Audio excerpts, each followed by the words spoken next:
लक्ष दे बेटा इथं.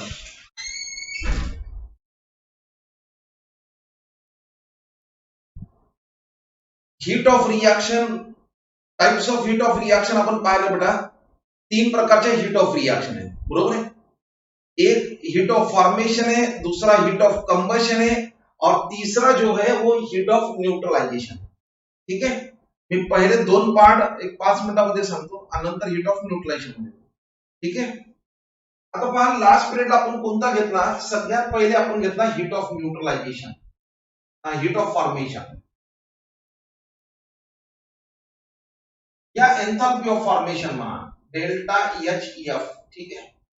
जर नॉट लिहिलं तर स्टँडर्ड कंडिशन म्हणजे स्टँडर्ड हीट ऑफ फॉर्मेशन. ठीक आहे.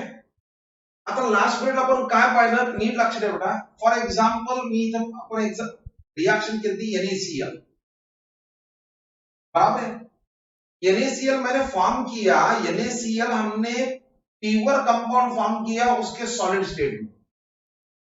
कितना मोल form KIA? 1 mole form KIA, बराबर है.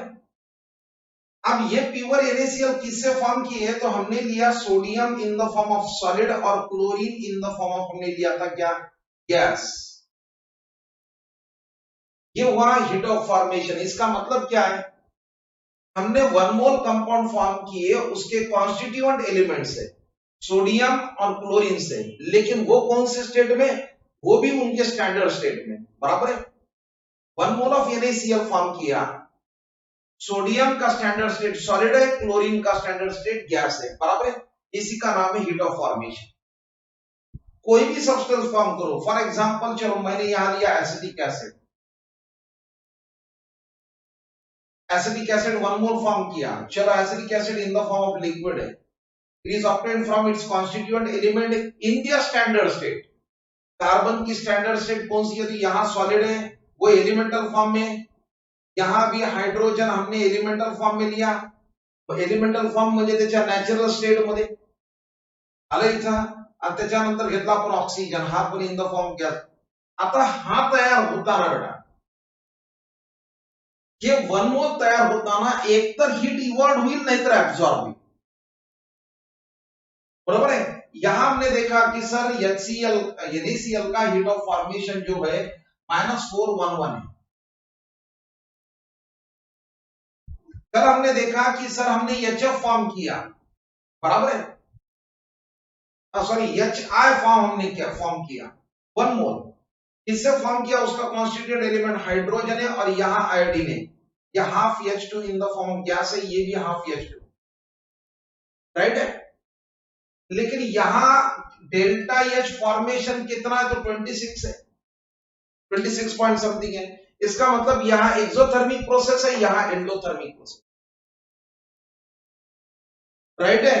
म्हणजे काय सांगितलं? हीट ऑफ फॉर्मेशन या enthalpy of formation may be negative या पॉझिटिव्ह.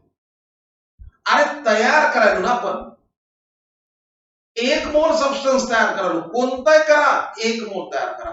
तयार होताना एक तर हीट इव्हॉल्व होईल नाहीतर ऍब्सॉर्ब होईल. इव्हॉल्व झाली मायनस साइन रिप्रेझेंट करा, ऍब्सॉर्ब झाली प्लस मोल. पण 1 मोल 1 मोल 1 मोल. ठीक आहे. कोणापासून तयार केलंय? अशा एलिमेंट पासून करा की ते त्यांच्या स्टँडर्ड स्टेट मध्ये पाहिजे, ते त्यांच्या नॅचरल स्टेट मध्ये पाहिजे. झालं इथं क्लिअर झाला. हे काल झालं बेटा. त्याच्यानंतर हे फॉर्मेशन आहे. त्यानंतर पहा बेटा, आता इथं दुसरा घेतो मी, हीट ऑफ कंबशन.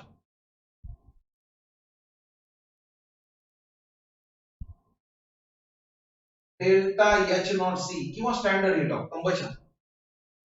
आपल्याला माहिती कंबशन म्हणजे काय? बर्न, जाळणे. जाळण्यासाठी ऑक्सिजन लागतो, बराबर. यस. मग तुम्हाला टाकल का सर हे काय हीट ऑफ का म्हणतात? आपल्याला जाळायचा किती, बर्न किती करायचा, ऑक्सिडाइज किती करायचा आहे? फक्त 1 मोल बेटा. 1 मोल सब्सटेंस बर्न होता ना बेटा. मुझे 1 मोल सब्सटेंस बर्न करना है, ऑक्सीडाइज करना है, तो जो भी हीट इवॉल्व होता है, हीट इवॉल्व ही होने वाला है ना, एब्सॉर्ब तो नहीं होता. तो that is known as heat of combustion. आता इथं पहा सर, कार्बन का कंबशन कर दिए, चलो मीथेन का कंबशन कर दिए, चलो यहां मैंने इथेन का कंबशन कर देता हूं। यस, आता मला सांगा, carbon in the form of solid आहे, हे गॅस आहे, हे गॅस आहे, ठीक आहे। हे 1 मोल 1 मोल 1 मोल झाला इथं हीट ऑफ। जाळायचे, जाळण्यासाठी काय लागते तर ऑक्सीजन है, यहां भी ऑक्सीजन लिया यहां, लेकिन कैसा कंबशन करना है, कंप्लीट कंबशन। कार्बन का इनकम्प्लीट कंबशन से तो कार्बन मोनोऑक्साइड फॉर्म होता है, वो नहीं चाहिए, कार्बन का कंप्लीट कंबशन चाहिए। तो कार्बन का कंप्लीट कंबशन करने के बाद क्या फॉर्म होता है, CO2 डेल्टा एच -395 आहे। मग तुम्ही म्हणता सर आम्ही 1 मोल कार्बनला बर्न केलाय, 1 मोल कार्बन ऑक्सीडाइज किया, 12 ग्राम कार्बन हमने ऑक्सीडाइज किया, तो इतना हीट चले जाता है, उसी का नाम हीट ऑफ कंबशन है, उसी का नाम एंथैल्पी ऑफ कंबशन है। यहाँ 1 मोल मीथेन हमने ऑक्सीडाइज कर दिया, कंप्लीट ऑक्सीडाइज, कंप्लीट कंबशन करने के बाद कार्बन का CO2 बनता है, हाइड्रोजन का H2 में चले जाता है। बैलेंस करो, एक कार्बन है, एक कार्बन है, 4 हाइड्रोजन है, 4 हाइड्रोजन, ऑक्सीजन 2 और 2 4 हो गए 2, झाला, ये भी हीट ऑफ कंबशन। जाळायलोत ना या पद्धतीनं बाकीचे।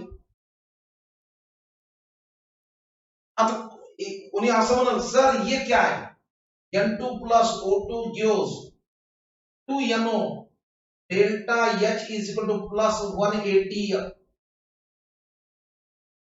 अरे सगळीकडे एक्सेप्शनल केस आहे ना बेटा, राहणारच ना।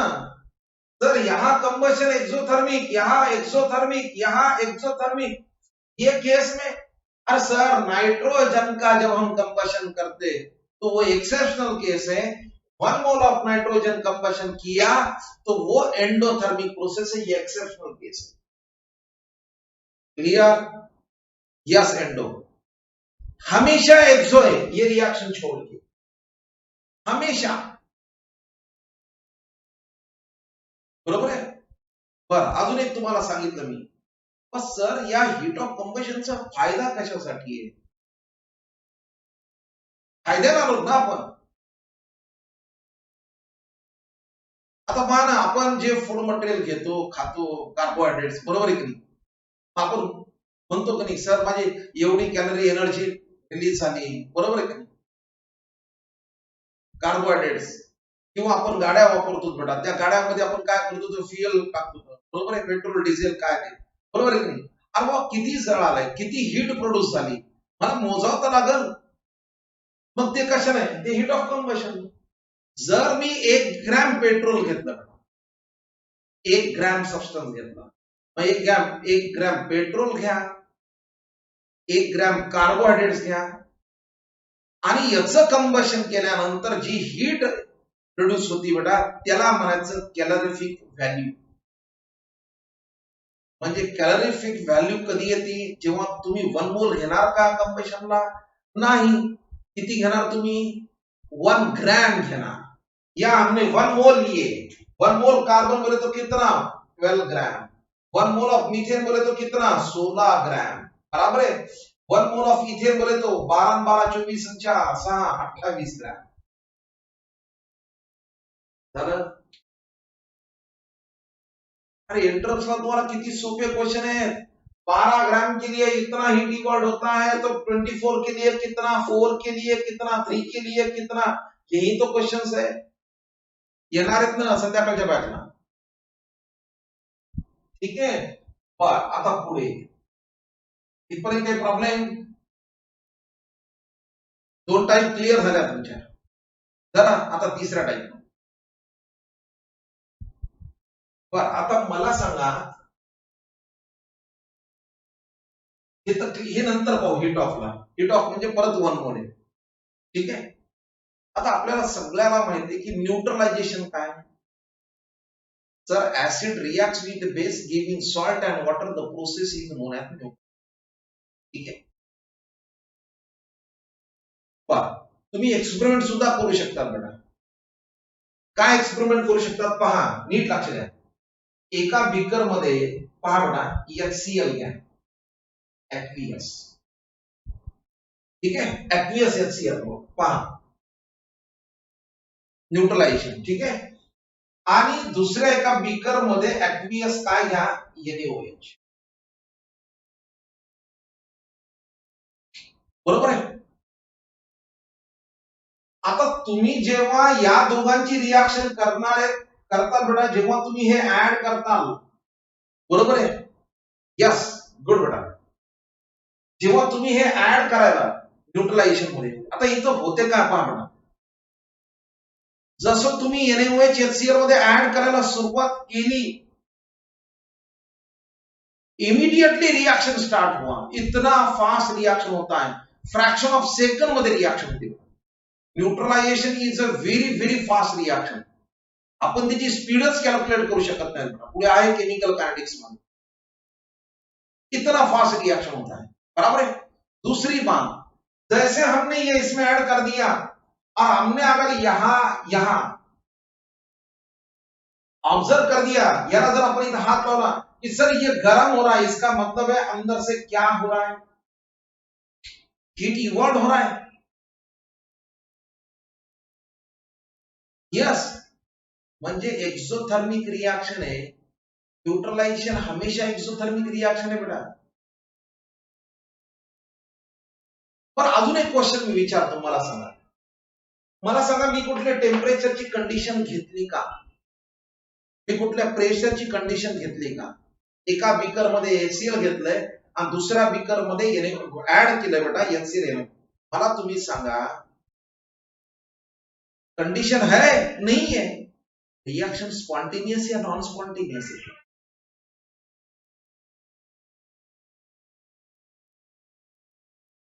अपने आप में रिएक्शन हो रहा है ना, कुठली कंडिशन वापरायची गरजच नाही बेटा. मग रिएक्शन काय झाली, स्पॉन्टेनियस आहे ना, बरोबर आहे का, कळालं इथं, पक्क आलं डोक्यात इथं. जर न्यूट्रलायझेशन स्पॉन्टेनियस है, पर मला सांगा बारिश का गिरना स्पॉन्टेनियस या नॉन स्पॉन्टेनियस है, बोलो मुझे. स्पॉन्टेनियस है, पक्का है, यस राइट है.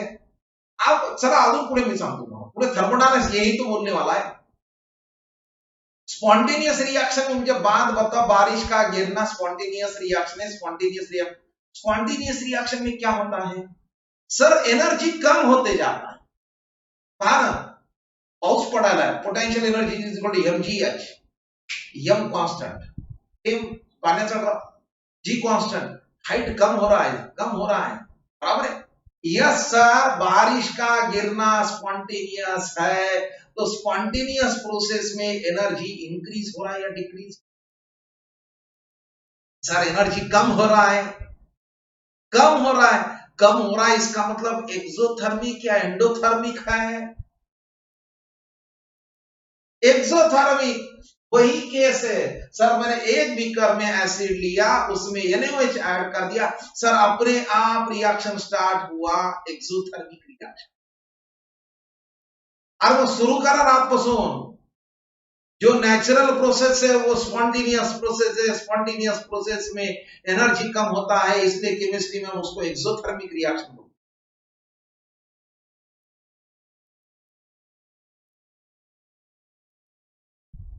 झालं क्लियर.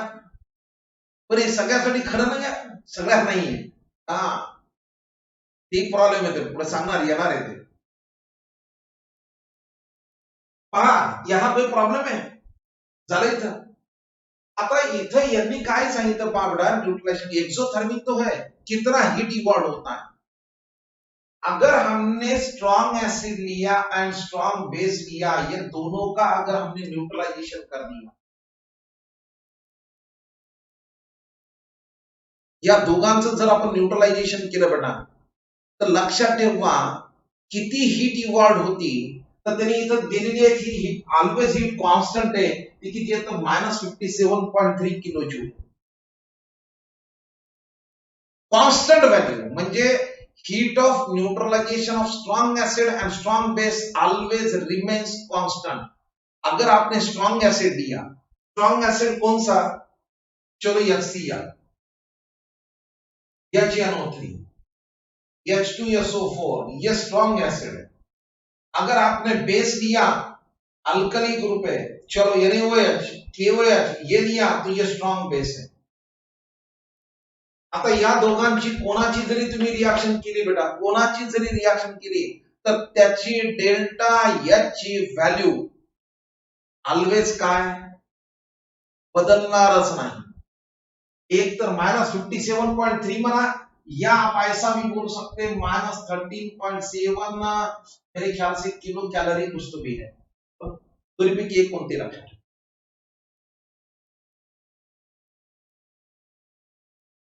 पुढे एनी प्रॉब्लेम याच्यात? ही आली तुमची न्यूट्रलायझेशन रिएक्शन। बरं ठीक आहे, आता याच्यामध्ये परत Arrhenius ची कन्सेप्ट आली बेटा, थियरी ऑफ आयनायझेशन। Arrhenius ला फार सुंदर समजून सांगितलं बेटा, जब आप स्ट्रॉन्ग एसिड लेते हो तो पूरा टूटेगा, 100% डिसोसिएट होगा। स्ट्रॉन्ग बेस लेंगे तो वो भी 100% टूटने वाला है। NaCl सॉल्ट है वो तो आयनाइज ही होने वाला है। तो जब मैंने इसका मैकेनिज्म लिया, मैकेनिज्म ऑफ दिस रिएक्शन ये किसने दिया? तो Arrhenius ने दिया on the basis of theory of ionisation से। तो मुझे बात बता, HCl gives H plus Cl minus, NaOH gives Na plus OH minus, NaCl gives Na plus Cl minus, बरोबर आहे का नाही? पाणी व्हेरी व्हेरी वीक इलेक्ट्रोलाइट आहे, फार कमी डिसोसिएट होते, म्हणून H2O लिहिलं बेटा, ठीक आहे। बरं Arrhenius ची कन्सेप्ट जर पाहिली बेटा according to theory of ionization वरून, तर मला सांगा ही कन्सेप्ट काय सांगते? न्यूट्रलाइजेशन रिएक्शन म्हणजे काय? क्या है न्यूट्रलाइजेशन रिएक्शन? ये मैंने कैंसिल कर दिया, Cl minus get cancel, Na plus get cancel. अरे न्यूट्रलाइजेशन है क्या? एसिड का H प्लस आयन बेस के OH के साथ कंबाइन फॉर्म होता है, बराबर है, टू फॉर्म अनडिसोसिएटेड वाटर, उसी का नाम न्यूट्रलाइजेशन है ना। H plus ions of acid combines with OH ions of base to form undissociated unionized water known as neutralization.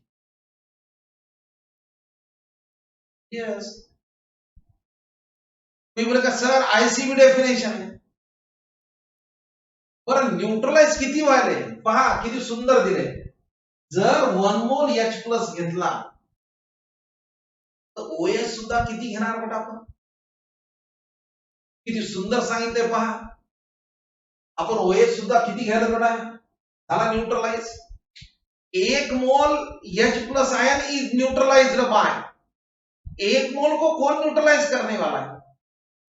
1 मोल OH, बराबर है, क्लियर है, वही न्यूट्रलाइजेशन रिएक्शन, क्लियर है। और डेफिनेशन परत बदलली, काय बदलली? Powder. Thus enthalpy change, heat evolved when 1 mole of H plus ion of an acid is completely neutralized by 1 mole of OH ions of base to form 1 mole of unionized water. एखादा brilliant असते विद्यार्थी,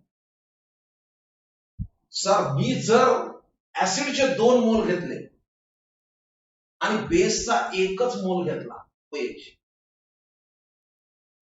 मग किती आहे? Delta H ची value किती आहे? पण न्यूट्रल किती होणार आहे? आपण काय केलेलं आहे आपल्याला ऑब्झर्वेशन मध्ये काय आहे, हा 1 मोल घेतला तर हा पण एकच येणार है ना, 1 मोल एक के साथ ही न्यूट्रलाइज होने वाला है। अब मुझे बताओ, आपने ये 2 मोल लिए और ये 1 मोल लिया, ये 2 मोल ये 1 मोल, न्यूट्रलाइज किती होणार है? कितना न्यूट्रलाइज होने वाला है?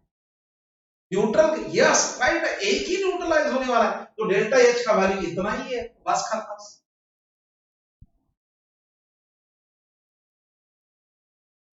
हाँ ऐसा लो, ये चलेगा, ये चलेगा। एसिड के 2 mole, 2 moles of H plus ion, acid के 2 मोल न्यूट्रलाइज करने के लिए OH के कितने मोल चाहिए? मुझे 2 मोल चाहिए, बराबर है। तो डेल्टा H का वैल्यू कितना आएगा? ये जो भी वैल्यू है उसको मल्टीप्लाइड बाय मैं कितना करूंगा? 2, तो 2 इंटू डेल्टा H हो गया।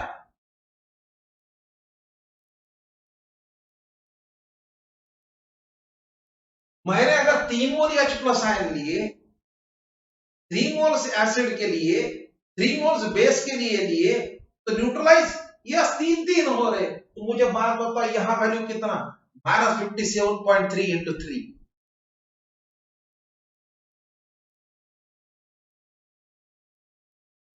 बरोबर आहे का? पर चल अजून जरा पहा, सर मैंने ये 5 मोल लिए, 5 मोल बेस के एसिड का 1 मोल लिया, तो डेल्टा एच का वैल्यू ये 5 और ये 1, डेल्टा एच का वैल्यू कितना आएगा? न्यूट्रलाइज कितना हो रहा है? अरे न्यूट्रलाइज कितना हो रहा है? ये 5 है, ये 5 है और ये 1 है, ये 5 है और ये 1 है, तो न्यूट्रलाइज कितना हो रहा है? ये 5 में से, ये 5 में से एक ही न्यूट्रलाइज होगा। बरोबर है क्या? यस। तो डेल्टा एच की वैल्यू तो बदलणार आहे का? नहीं, वैसी है, -57 है।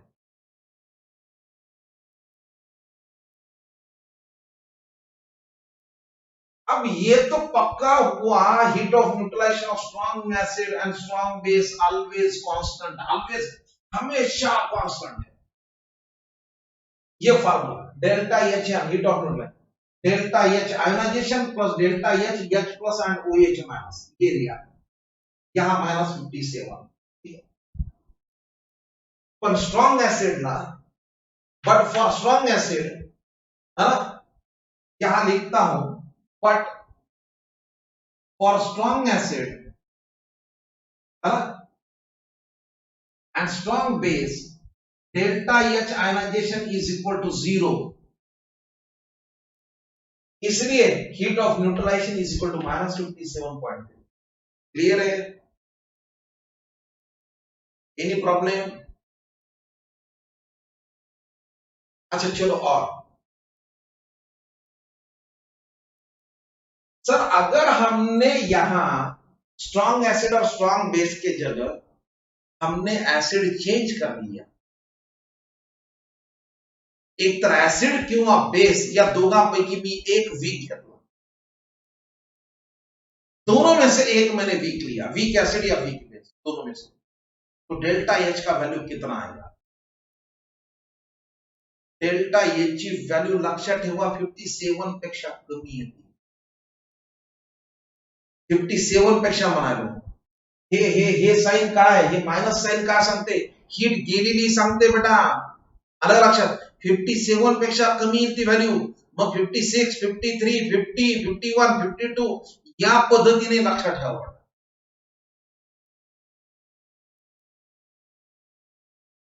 कब? कब? जब हमने कौन सा भी एक एसिड वीक लेने के बाद, चलो यहां एग्जांपल है, चलो यहां हमने यहां तो लिया स्ट्रॉन्ग एसिड लिया, लेकिन बेस हमने वीक लिया, ammonium hydroxide is a weak base, बराबर है?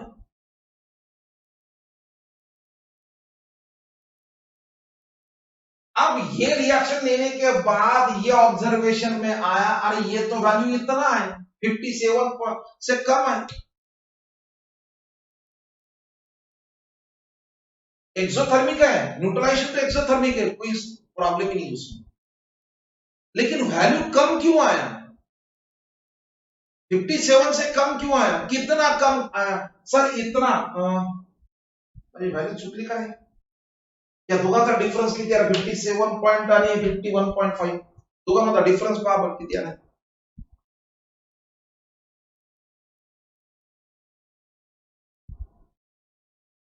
6.2 है ना? ओके ओके, एक मिनट, 6.02 है, राइट है ना?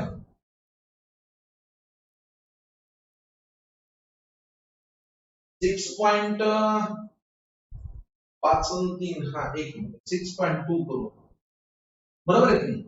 पहा सर, जब मैं वीक एसिड या वीक बेस कौन सा भी एक लिया, फॉर एग्जांपल यहां रिएक्शन में सर ये 57 के जगह कम आया, मॅथमॅटिकल डोको वापरू नका, मी काय सांगलो पहा, त्याची व्हॅल्यू कन्सिडर करा, त्याची किती 57 पेक्षा कमी आहे, मी हे वाक्य वापरायला लागणार. किती न कमी झाला सर, इतने से कम हुआ. आता प्रश्न असा येते,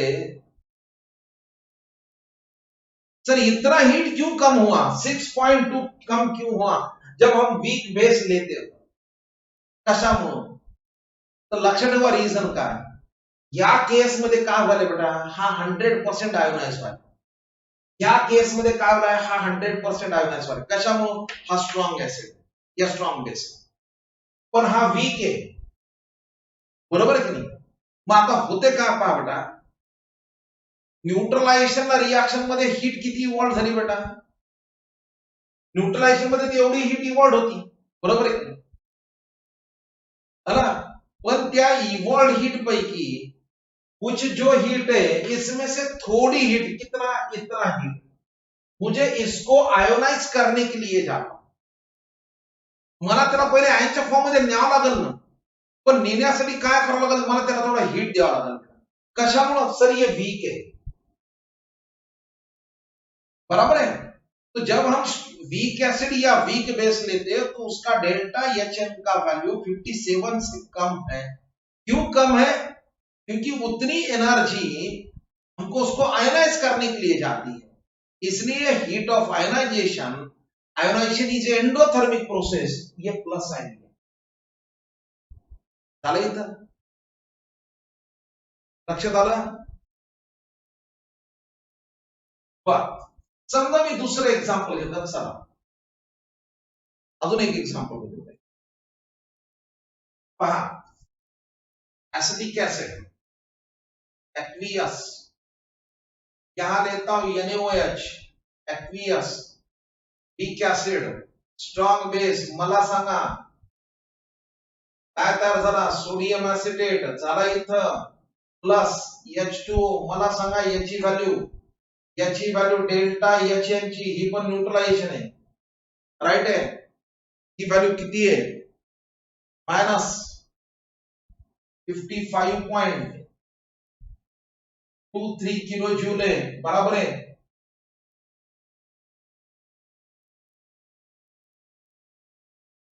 आहे टेन्शन घेतो आपण, ही फक्त लक्षात ठेवली झालं, बाकी काय नाही. झालं बर. आता पहा, ही पण न्यूट्रलायझेशन रिएक्शन आहे, बरोबर है ना. सर यहां कम हीट है, 57 से कम है, फिर कहां चले गई. तो ये देखो, ये हमारा फार्मूला है. बोलो आप क्या आने वाला है, delta H N is equal to delta H ionisation minus ये 57 पॉइंट कितना 3 है. अब बोलो कितना हीट चलेगा, ये दोनों का डिफरेंस कितना है, बोलो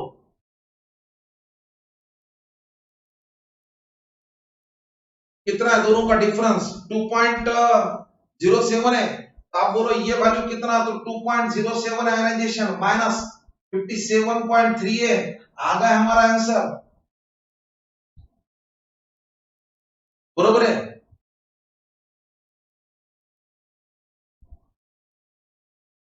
एनी प्रॉब्लेम याच्या,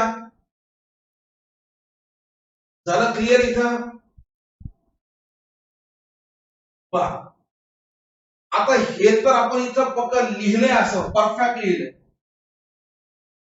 काय लिहिलेलं बेटा, की हीट ऑफ न्यूट्रलायझेशन मध्ये जर एखादा ऍसिड किंवा बेस किंवा दोघंही वीक असेल तर त्याची व्हॅल्यू लेस दॅन 57, बराबर है. अब देखो हमारे सामने एक रिएक्शन है, HF प्लस NaOH, बराबर है. यहां फॉर्म हुआ NaF प्लस H2, ठीक है. इसका डेल्टा H का वैल्यू कितना है, ये भी न्यूट्रलाइजेशन है, delta H minus 65.23 kilo joule है. आता मला तुम्ही सांगा, HF, HCl, HBr आणि HN, मला सांगा या चार मध्ये स्ट्रॉंग ऍसिड कोण आहे. ये चारों में स्ट्रॉन्ग एसिड कौन है? अरे सर, ऊपर से जैसे हम नीचे चले जाते हैं हाइड्रोजन एसिड में, बॉन्ड लेंथ बढ़ते जाता है। बॉन्ड लेंथ बढ़ने की वजह से नीचे वाला जल्दी टूटता है, उसकी थर्मल स्टेबिलिटी कम है, ये जल्दी H प्लस आयन देता है, और जो जल्दी H प्लस आयन देता है वो स्ट्रॉन्ग एसिड है। तो HI से क्या है? Strong acid. तो HFP से क्या है? Weak acid. तो यहां हमने एक वीक एसिड लिया और यहां हमने वीक बेस लिया, ये स्ट्रॉन्ग बेस लिया, बराबर है। आणि मग ही रिएक्शन केल्यानंतर होते काय?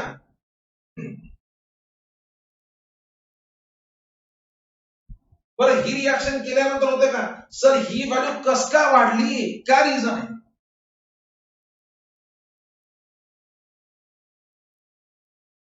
रीजन क्या है? 57 से तो कम आना चाहिए, क्योंकि एक हमने एसिड वीक लिया, लेकिन ये एक्सेप्शनल केस है। जब आप HF NaOH के साथ रिएक्ट करते उसका न्यूट्रलाइजेशन का वैल्यू 65 से, बरोबर आहे। कशामुळे असं होते लक्षात ठेवा, त्याचं कारण आहे बेटा, हे जे NaF जे तयार झालेला आहे, हा NaF, हा NaF काय करतो माहितीये का? परत या वॉटर सोबत हायड्रोजन बॉन्ड तयार करते बेटा। हायड्रोजन बॉन्ड तयार केल्यामुळं अजून एनर्जी जास्त रिलीज होती।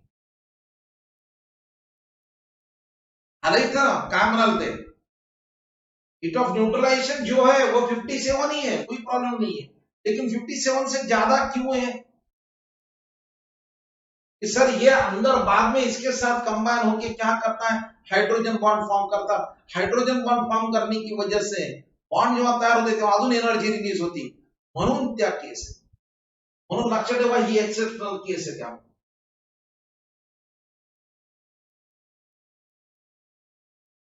झालं इथं? Any problem?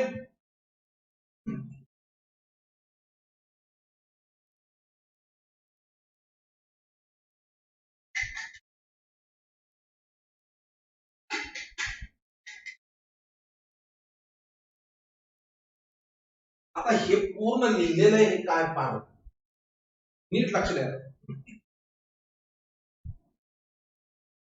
व्यवस्थित लक्ष द्यायचं। त्याने इतकं सुंदर दिलेलं आहे, पहा, नीट लक्ष द्यायचं। आपण आता डेफिनेशन कडे येऊ बेटा। Heat evolved enthalpy change when 1 gram equivalent of an acid is completely neutralized by 1 gram equivalent of base in dilute solution. आता इथून एक एक प्रश्न चालू होते, सर न्यूट्रलायझेशनची डेफिनेशन तुम्ही अशी कशी केली? तुम्ही अशी डेफिनेशन काऊन नाही केली? Heat evolved when 1 mole of ether, 1 mole of carbon, 1 mole of acid, 1 mole of acid, H plus नहीं, 1 mole of acid is completely neutralized by 1 mole of base in dilute solution. ऐसा क्यों नहीं किए?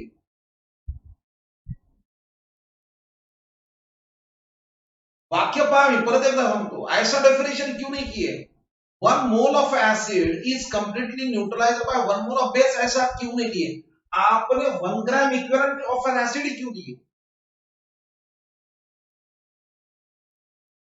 आता नीट लक्ष द्यायचं, पहा बघा, मला सांगा, माझ्याकडे HCl आहे, हा ऍसिड किती मोल आहे मला सांगा? किती मोल ऍसिड आहे हा? 1 मोल आहे। क्लियर आहे?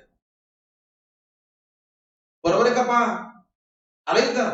मग मला सांगा, 1 मोल ऍसिड किती H प्लस आयन देते बेटा, और किती Cl आयन देते? सर, अगर हमने HCl एसिड 1 मोल लिए तो 1 mole of HCl gives 1 mole of H plus ion, बराबर है? चलो, मैंने लिया 1 मोल ऑफ HNO3 लिया, ये एसिड लिया, तो ये देता है 1 mole of H plus ion, बराबर है, और 1 मोल ऑफ NO3 आयन देता है, बराबर है? अब मुझे बात बता, अगर मैंने 1 मोल H2SO4 लिया तो कितना मोल H प्लस देता है? कितना मोल H प्लस देता है? Sir 2 moles of H plus देता है। अगर हमने 1 मोल H3PO4 लिया तो वो देता 3 moles of H plus.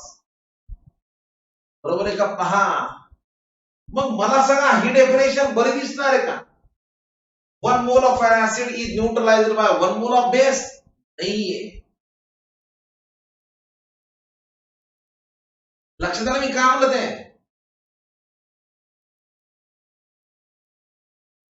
Clear झालं इथं? आपल्याला पाहिजे काय? आपल्याला हे पाहिजे 1 mole of H plus, 1 mole of H plus ion is completely neutralized by 1 मोल of OH ion. H plus आणि OH 1 मोल पाहिजे बेटा, ऍसिड नाही चाहिए। बरोबर आहे? म्हणून इथं काय दिलं पहा, इतकं सुंदर दिलंय। आता इक्वलंट होणार आहे तुम्ही पहा, हे तर क्लिअर झालं बेटा। पहा नीट लक्ष द्या, heat of neutralization is taken for 1 gram equivalent of an acid and base, है ना? This is because heat of neutralization involves the combination of 1 mole of H plus ion with 1 mole of OH ion। इथं पाहिले आपण 1 mole of H plus आणि 1 mole of, ठीक आहे? पहा नीट लक्ष द्या।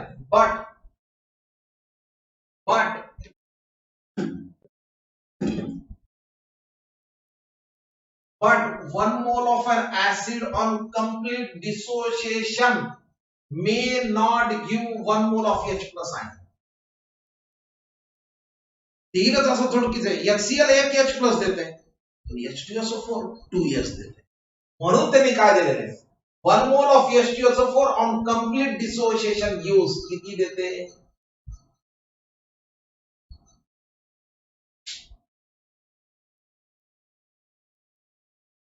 ना? However 1 gram equivalent of H2SO4। मग मला तुम्ही सांगा, पहा बेटा, 1 mole of H2SO4 means 1 mole of H2SO4 gives 2 moles of H plus। बरोबर आहे?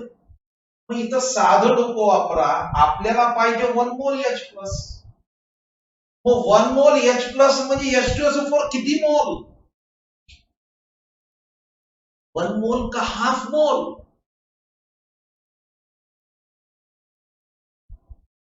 मला एकच पाहिजे ना, मग किती येणार? Right, half mole. मग इथं देतो sir me 1/2 mole of H2SO4, है ना? मग तुम्ही मला 1/2 मोल ऑफ H2SO4 मीन्स इथं बघा 1/2 mole of H2SO4 is equal to 1 gram equivalent. कळालं का?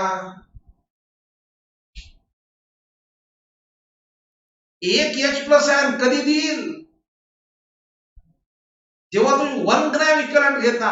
मग H2SO4 चा हाफ मोल म्हणजे किती? 1 ग्रॅम इक्विव्हॅलंट आहे। आलं इथं? आता मला सांगा तुम्ही HCl जर घेतलं, मी HCl जर घेतलं तर काय झालं तुम्हाला? H plus Cl minus. मग आता मला सांगा असं लिहिलं चालेल? 1 mole of HCl is equal to 1 gram equivalent of HCl।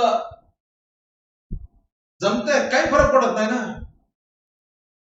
हे 1 मोल आहे, हे 1 मोल आहे, बरोबर आहे का?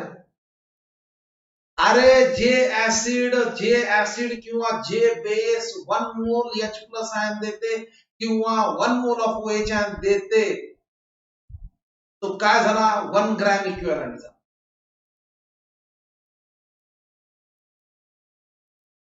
परत तुम्ही टाका कर सर 1 ग्रॅम आम्ही तर ऐकलेलं आहे. अरे 1 ग्रॅम इक्वलंट म्हणजे काय, त्याच्या इक्वल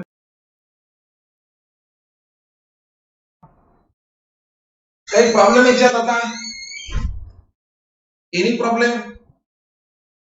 पा आता मला सांगा, NaOH जर घेतलं ना, NaOH gives Na plus and OH minus, बरोबर आहे?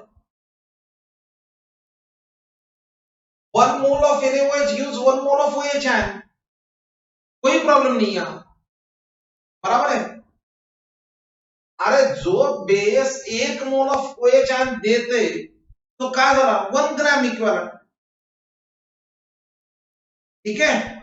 बर आता मला सांगा barium hydroxide, barium hydroxide gives how many moles of OH, बराबर है?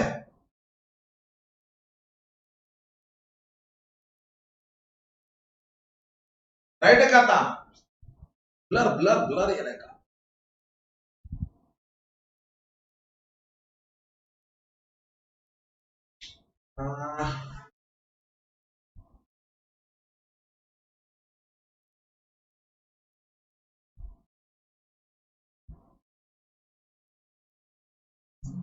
एक मिनिट, आता राईट येईल पहा, आलं बेटा?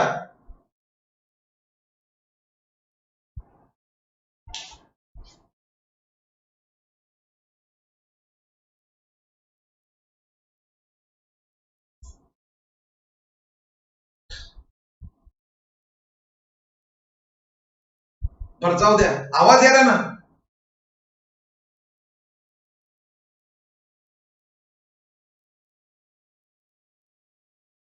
हा चला पहा, आता मला सांगा ए बेटा, 1 mole of OH, 1 mole of barium hydroxide gives 2 moles of H plus ion. 2 moles of H plus ion म्हणजे किती ग्रॅम इक्विव्हॅलंट बेटा? 1 ग्रॅम इक्विव्हॅलंट देते का 2 ग्रॅम इक्विव्हॅलंट? 1 मोल बेस, 1 मोल barium hydroxide, 2 moles of OH ion देता है, तो 2 मोल्स ऑफ OH ion बोले तो कितना?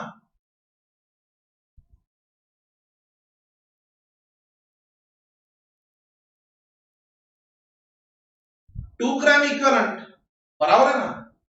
2 ग्राम इक्विवेलेंट, यहाँ अरे जो ऍसिड जो base 1 mole H plus ion देते याचा अर्थ तो काय झाला 1 ग्रॅम इक्विवेलेंट. म्हणून डेफिनेशन मध्ये काय सांगितलं पावडा की 1 gram equivalent of an acid is completely neutralised by 1 gram equivalent of its base. म्हणून आपण 1 मोल घेतलं नाही बेटा, हे लक्षात ठेवा. त्यासाठी हे लिहून दिलं मी इथं. क्लिअर झालं?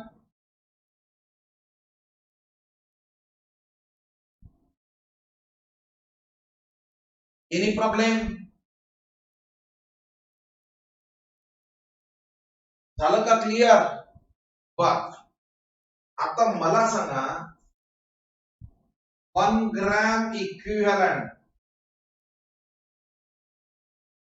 ऑफ ऍसिड जर घेतलं प्लस 1 लिटर ऑफ वॉटर जर घेतलं आपण, आपण म्हणतो 1 नॉर्मल सोल्युशन तयार झालं. आता तुम्ही मला सांगा न्यूट्रलायझेशनला मोलॅरिटी कन्सिडर करणार का नॉर्मॅलिटी? मी बराच वेळेस सांगितलं, जर तुम्ही 1 gram equivalent of acid 1 litre मध्ये डिझॉल्व्ह केला तर नॉर्मल सोल्युशन तयार होतं. नॉर्मॅलिटी साठी लागते इक्विव्हॅलंट वेट, बरोबर है? मग तुम्ही आता सर यहां मैंने लिया 1 normal HCl plus 1 normal NaOH gives NaCl plus H2O, delta HN is equal to minus 57.3.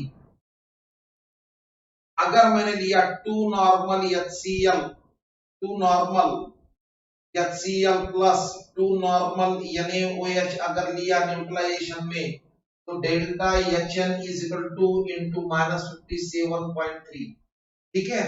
अगर मैंने 3 नॉर्मल HCl लिया, क्या 3 नॉर्मल H2SO4 अगर लिया, और 3 नॉर्मल NaOH अगर लिया तो delta HN is equal to 3 into, आलं बरोबर आहे?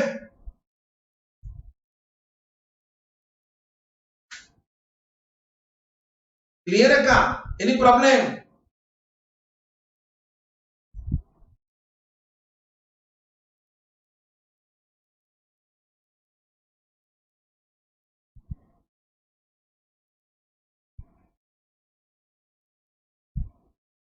पर समजा असं घेतलं 1 मोल H2SO4